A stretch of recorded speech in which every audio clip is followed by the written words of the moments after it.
संकल्प करके चल पड़ा सज्जनों। रात्रि कालीन बेला है, संध्या का समय है, तो संकल्प करके चला जो अश्वत्थामा, तो सोचने लगा मार्ग में कि जिन पांडवों का बड़े बड़े योद्धा भी बाल बांका न कर सके, उन्हें मैं कैसे मारूंगा। पितामह भीष्म, द्रोणाचार्य, कृपाचार्य, कर्ण जैसे अतिरथी वीर भी जिनका कुछ न बिगाड़ सके, उन्हें मैं कैसे मारूं। संकल्प तो कर बैठा, अब क्या किया जाए। तो अश्वत्थामा के मस्तिष्क में एक विचार आया, वो भी कुत्सित विचार कि रे अभी तो रात्रि है, चलो रात्रि में ही प्रहार करते हैं, रात्रि में ही हमला करते हैं, चलो चलते हैं। और निकल पड़ा अश्वत्थामा रात्रि में ही प्रहार करने के लिए। काक उलूकन न्याय से कौओं ने उल्लुओं पर हमला किया, सो सारे उल्लू परास्त हो गए। और फिर उल्लू ने कौओं पर हमला किया, समय देख करके तो सारे कौवे परास्त हो गए, क्योंकि एक को दिन में दिखता है तो दूसरे को रात में दिखता है। तो अश्वत्थामा भी काक उलूकन न्याय से कि रात्रि में सब सो रहे होंगे और सोते हुए पांडवों को मार करके लाऊंगा। ऐसा कुत्सित विचार आ गया, चल पड़ा अश्वत्थामा। पांचों पांडव सो रहे हैं, इतने में भगवान पहुंचते हैं, बोले पांडवों अरे आज भैया विजय की रात्रि है, तुम सभी विजयी हुए हो और सो रहे हो, चलो चल करके उत्सव मनाते हैं, उत्सव मनाया जाए। सोते हुए पांडवों को भगवान जगा ले गए और उन्हीं पांडवों की सोनी सैया पर पांडवों की 5 पुत्र आकर सो गए। जो द्रौपदी से उत्पन्न 5 पुत्र हैं, वही आकर सोनी सैया पर सो गए। और रात्रि में अश्वत्थामा ने हमला किया, सोते हुए 5 बालकों के शीश को धड़ से अलग कर दिया और 5 बालकों के शीश को लेकर के अश्वत्थामा भाग रहा है। रात्रि में ही चीख की भी आवाज नहीं निकली, इतनी सफाई से काम किया। धड़ से सिर को अलग कर दिया और सिर को ऐसे पकड़ करके लेकर जा रहा है और रक्त पूरे महल में फैल रहे हैं, रक्त रंजित हो गया संपूर्ण मार्ग। और अश्वत्थामा लेकर के पहुंच गया प्रातः काल ही दुर्योधन के पास। एकदम भोर होने वाली है, थोड़ा धुंधला धुंधला दिख रहा है। अश्वत्थामा लेकर के पहुंचा प्रसन्न मुख से, अरे मित्र देखो तुम्हारा कार्य मैंने परिपूर्ण कर दिया, देखो तो क्या लेकर आया हूं, 5 पांडवों के शीश को काट करके लाया हूं, तुम्हारे मनोरथ को परिपूर्ण कर दिया। अरे दुर्योधन में तो मानो प्राण आ गए, तेज ओज भर गया, उठकर खड़ा हो गए। और उठकर खड़ा हुआ प्रसन्नता के मारे कि चलो 5 पांडवों के कटे हुए शीश को देखता हूं।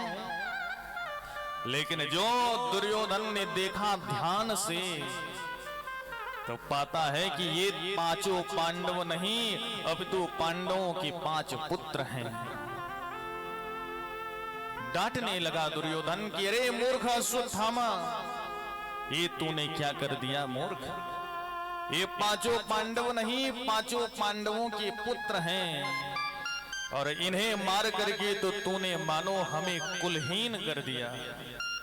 हमारे वंश में यही 5 बचे थे तो जो पूरे कुल को आगे बढ़ाते, और आज तूने इन्हें भी मार करके संपूर्ण वंश को समाप्त कर दिया, क्योंकि कौरव पांडव एक ही वंश के तो थे। 99 भाई मारे जा चुके हैं, मैं भी जाने वाला हूं, और पांडव संपूर्ण कौरव और पांडवों के वंश को चलाने वाले यही 5 थे, इन्हें भी मार दिया, अब तो मैं वंशहीन हो गया। सोचता हुआ गहरे चिंतन में गया दुर्योधन और पीछे ही धड़ाम से गिरा, तो दुर्योधन का प्राणांत हो गया। और अब तो अश्वत्थामा घबराया कि यदि ये पांचों पांडव नहीं हैं, पांचों पांडवों के पुत्र हैं, यदि पांचों पांडव जीवित हैं तो ये मुझे छोड़ने वाले नहीं हैं। डर गया अश्वत्थामा, भागने लगा छुपने के लिए। और इधर प्रातः काल हुई। जैसे ही प्रातः काल हुआ तो महल में हाहाकार मच गया।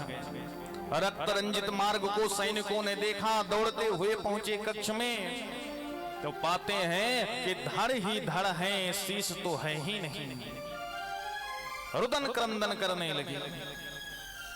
बात पहुंचाई द्रौपदी तक, और जो द्रौपदी ने बात सुनी कि मेरे पुत्रों की हत्या हो गई, हत्यारा अश्वत्थामा शीश को काट करके ले गया, रुदन क्रंदन करने लगी, चीखने लगी कि माता शिशु निधनम सुतानाम निशम्य घोरम परितप्यमाना तदा रुदद्वास्पकला कुलाक्षी ताम सांत्वयन्नाह किरीटमाली।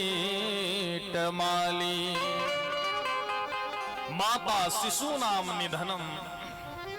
जो द्रौपदी ने अपने पुत्रों के निधन को सुना तो चीत्कार करके रो पड़ी, चीखने लगी, चिल्लाने लगी कि मेरे पुत्रों को इतनी निर्ममता से मारने वाला कौन दुष्ट आ गया।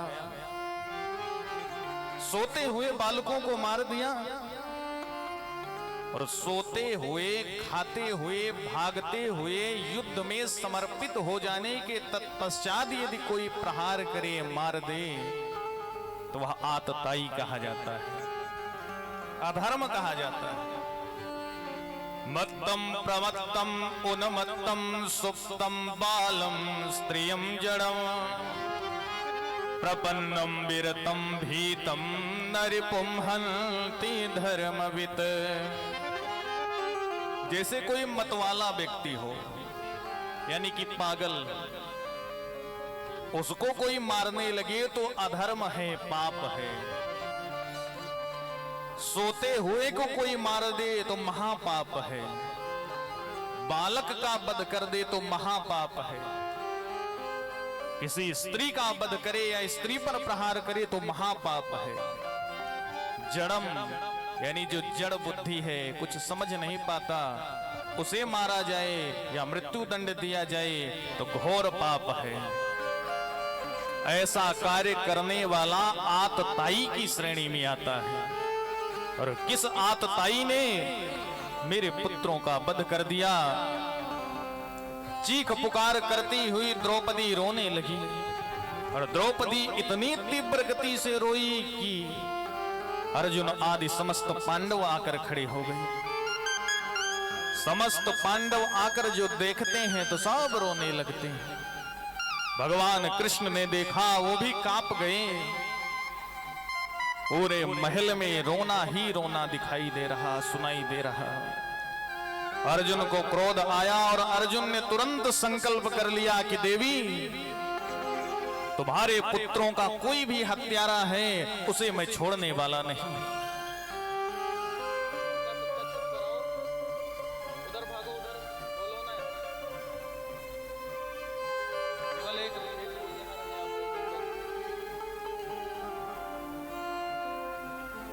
कोई भी तुम्हारे पुत्रों का हत्यारा है, उसे मैं छोड़ने वाला नहीं। संकल्प कर लिया अर्जुन ने कि प्रातः काल नहीं होगा कि तुम्हारे पुत्रों के हत्यारे को मैं तुम्हारे सामने ला करके दंड दूंगा। संकल्प करके चल पड़े अर्जुन। और अश्वत्थामा को जो पता चला कि अर्जुन आ रहे हैं, भागने की तैयारी करने लगा, पहाड़ पर्वतों में छुपने की तैयारी। और देखते ही देखते अर्जुन का रथ इतनी तीव्र गति से चला, पहुंच गया अश्वत्थामा के पास। भागते हुए अश्वत्थामा को देखा अर्जुन ने तो रथ से उतर पड़े, बंदी बना लूंगा। लेकिन अश्वत्थामा ने जो देखा कि अर्जुन आ रहा है बड़े क्रोध में, तो अश्वत्थामा ने तुरंत ब्रह्मास्त्र का संधान कर दिया। ब्रह्मास्त्र का संधान किया अर्जुन ने, अश्वत्थामा ने। और ब्रह्मास्त्र जो चलाया तो अर्जुन कांप गए कि अब इस ब्रह्मास्त्र से बचाने वाला कौन है, क्योंकि ब्रह्मास्त्र की काट ब्रह्मास्त्र ही है और कोई दूसरा अस्त्र नहीं है। और अर्जुन ने सोचा कि यदि मैं भी ब्रह्मास्त्र चला दूं तो संसार में प्रलय आ जाएगी। भगवान की शरण में आए, चरण पकड़ करके भगवान से विनती करने लगी कि जिसे बंदी बनाने आया उसने ही मुझ पर प्रहार कर दिया। भगवान ने कहा अर्जुन तो तुम भी ब्रह्मास्त्र ही चला दो, क्योंकि विषस्य विषमौषधम, विष की औषधि विष ही होता है।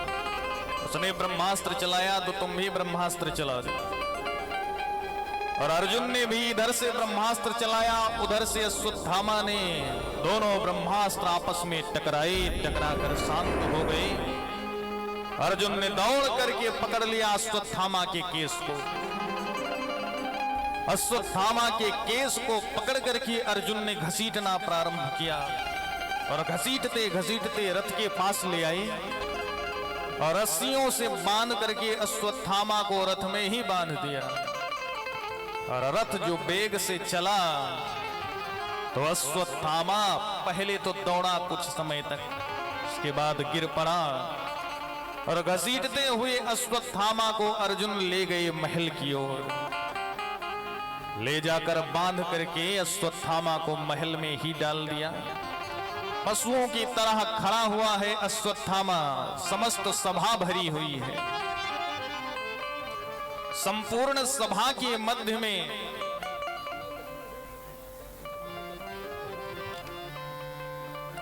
संपूर्ण सभा के मध्य में अर्जुन ने अश्वत्थामा को बांध करके खड़ा कर दिया। पशुओं की तरह नेत्र को झुकाए हुए अश्वत्थामा खड़ा है। क्या किया जाए इसके साथ? सबसे पहले अर्जुन ने जो संकल्प किया है तो द्रौपदी से ही पूछा कि हे देवी,